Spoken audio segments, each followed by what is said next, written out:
Hello everyone, welcome back to my channel.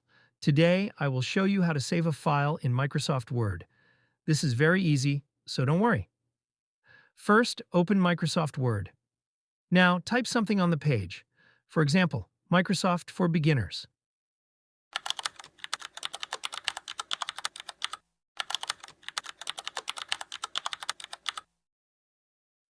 After typing, go to the top left corner of the screen.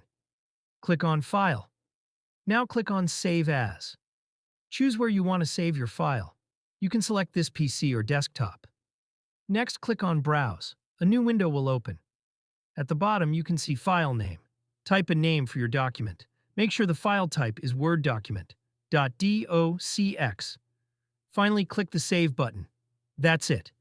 Your Word file is saved successfully.